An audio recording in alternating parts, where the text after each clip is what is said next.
Kalle Sauerland, welcome to Bolton, welcome back to Bolton. Third time this year. Third Bolton. time this year. Let's kick off with it. Can't say it's third time lucky because we had a fantastic couple of shows here already. Looking forward to Friday night.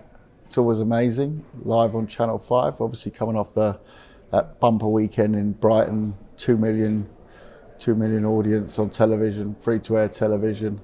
I think we've done now 10 million views or audience this year on Channel 5, and you know, it's flying the flag for boxing, isn't it, in the UK? Because that's what you want to see. You want to see that mainstream reach, you know, win over new fans. And we've had Fight of the Year contenders on there, some fantastic performances from some great British fighters.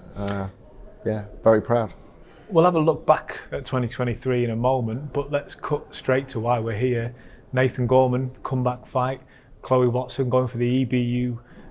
Very different fights. So Nathan, of course, you know, it's not beat around the bush. It was a terrible night last December at Wembley. Fabio Wardley. It all started so well that first round. Bust him up. Got overconfident. He's a young man. He's 27 now, so far away from his heavyweight prime. A couple of years before he's going to reach that, but at the same time, he knows deep down that he had the beating of him after that first round. It looked like he might not even see the third round. Second round, credit to Wardley, brushed himself off. Nathan kept on taking those high risk attacks. So credit to him in terms of watching, for a neutral watching it. Great viewing, what a fight. But from his point of view, there was unnecessary risks taken at that stage of the fight. You know, all going his way. He's caught one, as you do in heavyweights. And at that point, you know, Fabio, big puncher, it's heavyweights. He took care of business. But Nathan should never have let that fight spin between rounds 1 and 2. As simple as that. And he'll look back at that and analysed it. One thing we take out of it, we see that he's got that huge potential, but potential is one thing. That, you know, it's about making that potential count. So here we are, live on Channel 5. He's got a massive platform to show, you know, against some people calling him the boogeyman, Mirapets. He got that win over Cash Ali. Wasn't expected to get that win up in Scotland, and you know, he's got to take care of business, Nathan. And unfortunately for Nathan, it's not just about taking care of business and grinding out a boring points win. He's got to go in there and really take care of business and make a statement. It's exciting times for the heavyweights. You see what's going on, obviously, at a very top level. But you also see, you know, the British title situation. He'll want him to get himself back in that mix. He's not a million miles off it. I mean, we saw the Wardley fight. Yes, it ended badly for him, but it could have so easily gone the other way. So he'll know, and we know what he can do. But then it's about stepping up. And Friday night, unfortunately for Nathan, isn't just about getting a win. It's about making a bit of a statement. It'd be the right time to do it, going into the new year, and hopefully off the back of that, going to a great 2024. And obviously Khloe Watson, so like I said, totally different fight. So the double main event, you know, what can I say about Khloe? Khloe, the fighting pride of Birkenhead. What an opportunity, be the first British winner of a European flyweight title. And she's just rocketed. I remember watching her the first fight and I'm thinking, this girl can go places, and that's the sort of story that we love. We love at Wasserman Boxing, and old times with Team Sauerland was bringing fighters through. And you know, I'm sure Khloe's going to make us proud Friday night, make the whole of Birkenhead proud. And I saw her training with the Everton women's team recently. You know, she's developing quite a name in that part of England, and got a nationwide audience to win a major belt like the European title. Proper belt, a historical belt, and be the first Brit to do it. That's the story, isn't it? pound for pound, those fans are the loudest in the world. They are, and they're going to need to be, because Lallemond, she lost before for the European title on a very, very, very interesting decision over in Italy. So she's used to travelling. She's not going to be fazed by that. But I'm hoping those Birkenhead fans are louder than the Italian fans were at that time, and this is going to be a real home game for Khloe, and she's going to need it, because Lallemond, very experienced, top level operator, and this is by far Khloe's toughest opponent. But then again, it's for the gold, isn't it? You know, and she's going to need that Birkenhead bark from the crowd. Birkenhead bark, Birkenhead bite. I'm sure we'll see it. Well, they're going to bring the bark, and she's going to bring the bite. What a year it's been for Channel 5 and Wasserman Boxing, that partnership that we said at the start of the year we were going to grow, we were going to build, we were going to take even higher than the heights we took the year before. And I think it's fair to say we've delivered on that. All goes well this weekend. We smashed the 10 million reach over the course of the year. And some of the fights have been Fight of the Year contenders. And that's, you know, it's about the platform. It's about having that reach, 10 million over the year. But it's also about that platform and the athletes performing on that platform, the gladiators, the boxers performing on that platform. And we've seen them, you know, come through, whether it's, you know, on Friday night, Khloe Watson, whether it's, you know, the likes of the British banging Fight of the Year. We've had numerous Fight of the Year contenders on the platform, and that wins back fans again and again, you know. And I look at, like, you know, Antwi against Cartwright, a back and forth seesaw, massive heart from Cartwright, massive finish from Antwi at the end, went viral, massive knockout. You know, and those are the things. So yes, it's the platform. Yes, it's the huge audience. But yes, the sport has performed as well, and that's something that's not down to me or our team. It's down to the boxers. You know, they put on some great fights. And like I say, you know, Harlem Eubank come through strong this year. I mentioned Khloe Watson before. And hopefully we've got the resurgence of Nathan Gorman Friday night. You know, Lee McGregor will be back as well. You know, there's been some real great storylines to launch careers. You know, we've seen obviously also in the past Josh Kelly doing fantastically on the platform. You see how important it is for boxing, for the boxers, but it's just great to see those numbers developing. And, you know, like we said when we signed this deal 2 years ago, you know, we said we wanted to improve it. We massively improved the numbers, the reach, and I think that the content you see on there, you know, it's I say content, it sounds so sort of bland, but that's the way I, you know, look at my job, of course. But look at those fights that it's delivered. Wow.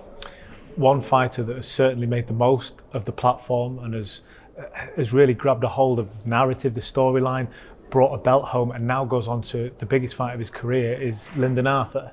Of course, here in Bolton, won that IBO strap last time out, and now he goes on to face Dimitri Bivol. Talk about that fight in a second, but what a year for Lyndon.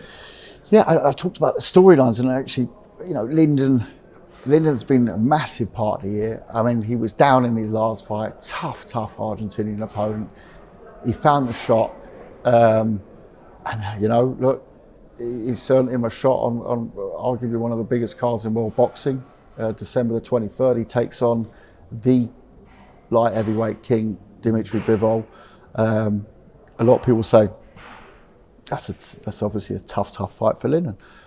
And I watched Bivol in lockdown. We had a show with Eubank Jr. in Manchester, and Bivol was on the card against Craig Spider Richards. And I've got to say, he got very ordinary.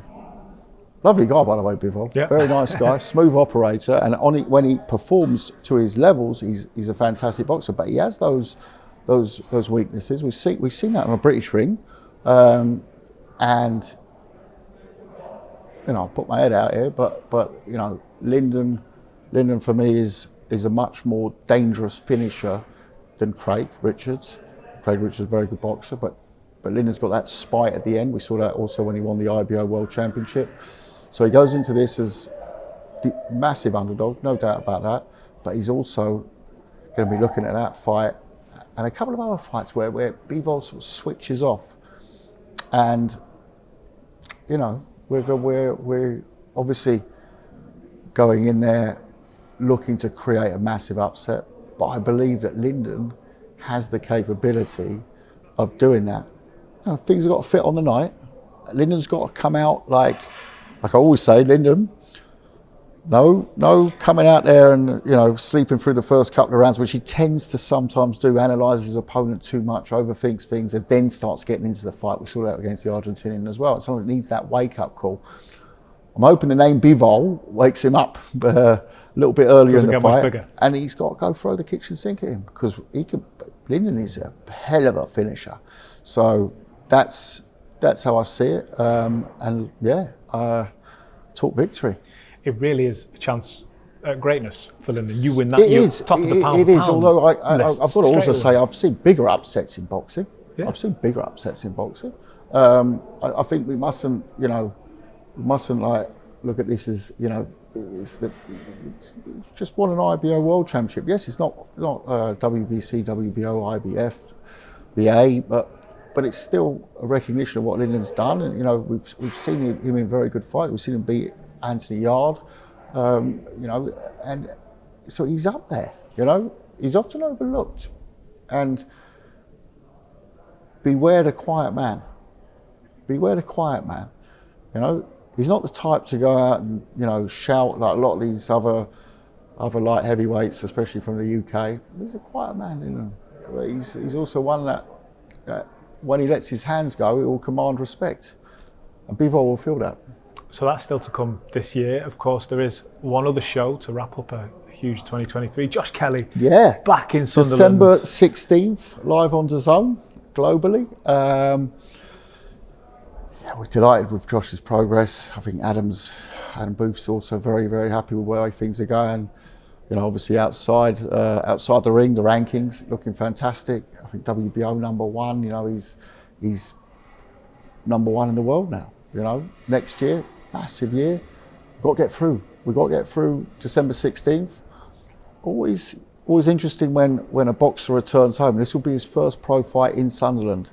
Tickets flying up there. It's going to be a red hot atmosphere. He's going on the pitch. There's a nice little quiet, very friendly match. Sunderland versus Leeds a couple of days before he'll be out on the pitch. And you know, so it's going to be a real local. I just hope that doesn't get the better of him, because he's going to need to be absolutely on fire that night. He's got to make a statement, and we're going to next year, big fights out there, both domestically and for the big honours, you know. Well, looking ahead to 2024, there's one fight I have to ask you about. It's the talk of social media so regularly. Kalle, are you able to give us an update on Chris Eubank Jr.? Are you talking about the fight that's sort of ingrained in my life for the last, I don't know, it feels like that last 24 years, but the last 24 months at least. I am talking about that fight. Yeah, I mean, I see that multiple reports constantly that the fight's done, the fight's closed, and the fight's this. In fact, on the way home from work Monday, we've had talks about the fight during the day, and I'm looking at the paper, and the Daily Mail comes out with fight confirmed. February the 3rd, Tottenham Hotspur Stadium. I'm thinking, fantastic. I just wish my job was as easy as writing an article.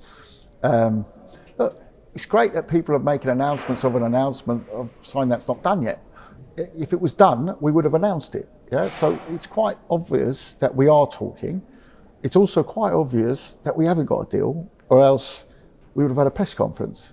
You know, so you know the speculation's rife. It's been rife for a long time. You know, you see the back and forth on social media between Junior and Conor.